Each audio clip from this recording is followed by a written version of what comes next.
Alkemade planned to cap off her recent 30th wedding anniversary with her husband Mick over a special dinner and a show in East Gippsland. Instead, courtesy of a simple eye test, she found herself at Melbourne's Royal Victorian Eye and Ear Hospital dealing with a terrifying diagnosis. Carolyn is a nurse at Bairnsdale Regional Health Services Aboriginal Health Unit, and she joins you now to share her story. Carolyn is from Lake Tyers Beach. Good morning. How are you? Oh, I'm good. How are you? I think we should start at the start. Tell your story, please. I know. Well, I know it was such a shock. Yeah. So, as you said, 30th wedding anniversary. So my husband and I went to Bairnsdale.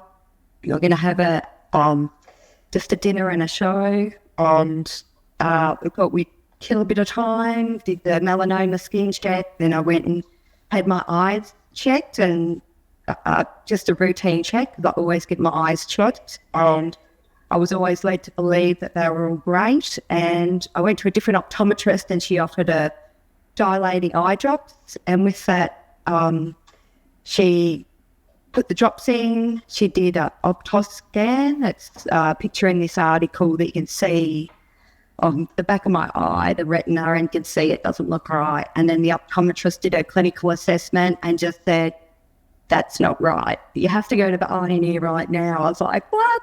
Oh, how are you feeling at this time? Oh, I thought it must have been wrong. It didn't seem right. How could it be? I had no signs or symptoms or anything. I certainly wasn't planning for that. So very, very shocked. How amazing is our healthcare today that and I know that there's lots of experiences people have in healthcare that are not amazing, but in this situation, how I guess lucky that someone is looking can look so closely into your eye.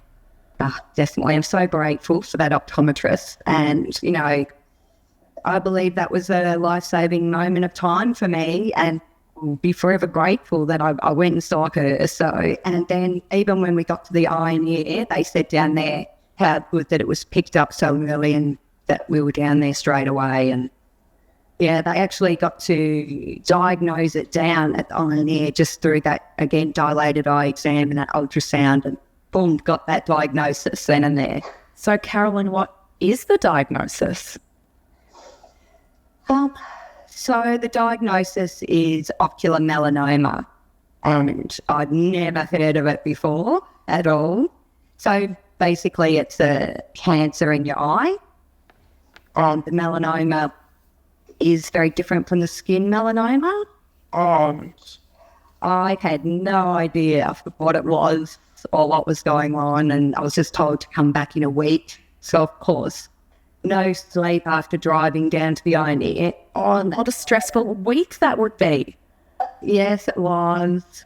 So I was just busy trying to get all of the information. So I started with Google on the way home. I thought, no, and that was terrible. Don't do that. Oh, do not do that. But yes, then it was just getting all of the reputable information, the Cancer Council, the Eye and Ear. So I just had to try to wrap my head around what the thing was, to try and process it myself before I could even explain it to others. Yeah. I love that you're a nurse, Carolyn, and you still went to Dr. Google for... No, it was crazy, but I just could not be explained. Yeah, but you're looking for support as well. Sometimes it is helpful. There's other people out there who can say, look, I've experienced this and this is what happened. Isn't ocular melanoma from the sun still, Carolyn? No, I don't believe, they don't really know much about it, but I don't think it is related to the sun. And, they don't really know why it happens, or maybe it's around 55 years old, maybe fair skin, light eyes. They don't really know much why it happens at all. Yeah. Now, Carolyn, you sound so cheery and positive. Where are you at in this journey? What's your latest information and diagnosis around the ocular melanoma? So I've just finished radiation treatment. So that meant this time last week I was in an isolation room because I was radioactive. They needed to do surgery to put a radiation plaque on the back of my eye. Oh my gosh. I know. And so limited visiting and everything because I was radioactive.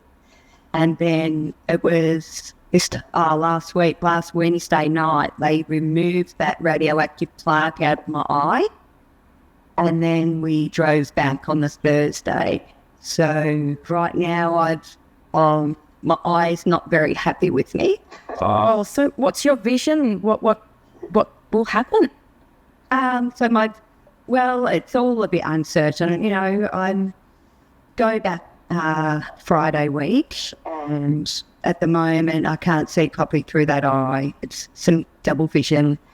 So next week I'll get that vision looked at, and then in 3 months' time, because they took biopsy of the tumour as well, so they'll look at what the results of that is, and really in 3 months' time that will determine how it's monitored, because they need to check that it doesn't spread with metastases and stuff like that. So it's going to be ongoing, like lifelong monitoring. But I'm just sort of working all my questions up to next week and looking at the site. The time. You're hearing from Carolyn from Lake Tyers Beach, who's a nurse at Bairnsdale Hospital, who you found out you have ocular melanoma. Do you mind giving a shout out to the optometrist who found this? Who it sounds like it's so lucky that she found it. Thanks, Briley White, OPSN Bairnsdale.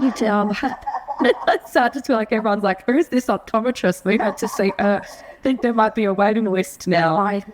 She's been so good, then even gave me the referral, the pictures that she took with this Optos scan.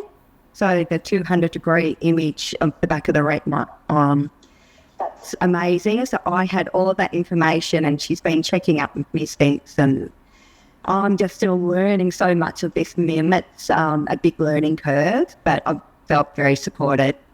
Now, I imagine I'm hearing in your stories this, and then we had to travel back to Melbourne, and then we came back to Lake Tyers, and then we went back to Melbourne. And a lot of people will be listening who have experienced anything to do with health and have had to travel to Melbourne and back. That's a huge part of it, right? It's a huge amount of time.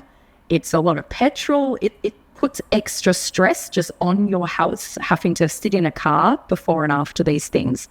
Can you talk about that a bit? Lake Tyers is pretty far from Melbourne. Yeah, definitely. I suppose we were a bit closer to Melbourne when it was picked up in Bairnsdale. But, we had to drive down. We didn't get down to the Ioneer until 8:30 at night. And we waited in the waiting room all night. I wasn't seen till about 4 in the morning. Oh, gosh. And my husband, he slept in the car, in the back of the car. And we didn't know what was going on. And I was seeing about... the doctor gave me the diagnosis maybe about 7 in the morning. And then after that, we were a bit in shock, and I'd been fasting as well. So we had something to eat, and then Mick drove us home. So we'd been all that time, no sleep. Well, I had... we'd get a bit delirious with news like that, and then no sleep, and then the driving, and then the waiting. It's just... Yeah. That's much. Though I wasn't thinking straight through.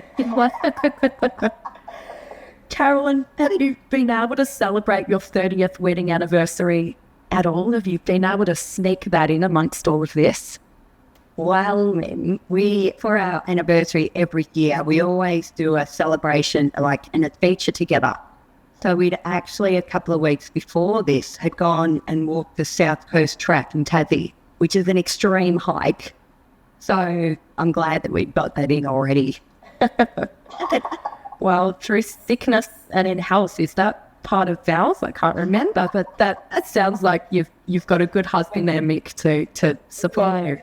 Yeah, he's excellent. So very happy there. Oh, Helen, thank you so much for sharing your story. We'd love to speak to you again as this progresses. And I guess your message to people is just keep up with your health checks. Yes, definitely. And I suppose I was already doing my health check with my eye, but I didn't realise that, I needed to ask for a dilated eye examination. So I thought I was doing the right thing, but I hadn't been asked. It was undetected, could have been undetected. I don't know what no one had ever said to me that there was any problem before. So that's why I'm so grateful. Yeah, I've got this done. Carolyn from Lake Ties, thank you.